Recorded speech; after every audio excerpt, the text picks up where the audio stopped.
2 நாளாவே கலக்கி தோசைன்னு சொல்லிட்டு செஞ்சு இவங்கள வந்து போர் அடிக்க வச்சுட்டேன். அதனால் இன்றைக்கி வந்து பார்த்திங்கன்னா இட்லி தான் செஞ்சுருந்தேன். ஆனால் எப்பவும் போல் தேங்காய் சட்னியோ இல்லை சாம்பாரோ அந்த மாதிரி செய்யலை.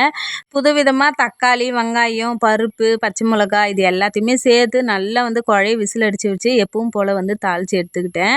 அதாவது ஒரு டிஃப்ரெண்ட்டாக நம்ம ஊரில் இட்லி சாம்பார் செய்வாங்கள்ல அந்த மாதிரி தான் செஞ்சுருந்தேன். ஆனால் எங்கள் வீட்டில் சுத்தமாக பிடிக்கவே பிடிக்காது. ஆனால் பரவாயில்ல, மாமியார் வந்து சாப்பிட்டாங்க. எங்கள் வீட்டுக்காரர் கொஞ்சமாக தான் சாப்பிட்டாரு. காலையிலே வீடியோ எடுக்கணும் அப்படின்னு நினச்சிருந்தேன். ஆனால் வந்து இன்றைக்கி காலைல கரண்ட்டும் இல்லாமல் இருந்தது, ஃபோனில் சார்ஜரும் இல்லாமல் இருந்தது. அதனால தான் காலைல சமையல் பண்ண வீடியோ வந்து எடுக்கவே முடியல. முன்னாடி போட்ட வீடியோலேயே சொல்லியிருந்தேன், 2-3 நாளாக வந்து லீவ் இல்லைங்களா, அதனால் வந்து பொறுமையாக அடுப்பில் தான் ஒன்று ஒன்றா சேர்த்து இன்றைக்கி அப்பளம் கூட அடுப்பில் தான் வறுத்தேன்னு பார்த்துக்கோங்களேன். அப்பளமும் ஊறுகாவும் இருந்தால் தான் சோறு வந்து இறங்கும். அப்படி இல்லைன்னா ஏதாவது ஒரு நான்வெஜ் இருக்கணும். செய்யும் போது வீடியோ எடுக்க முடியல, அதுக்கப்புறம் தான் செஞ்சதுக்கப்புறம் எடுத்திருக்கேன். சோறு, வெண்டைக்காய் போட்டு காரக்குழம்பு, கேரட் பொரியல். இதுதான் எங்கள் வீட்டில் வந்து இன்றைக்கி லஞ்சு. அவ்வளோதான். இந்த வீடியோ பிடிச்ச லைக் அண்ட் சப்ஸ்கிரைப் பண்ணுங்கள். வீடியோ பார்த்ததுக்கு நன்றி.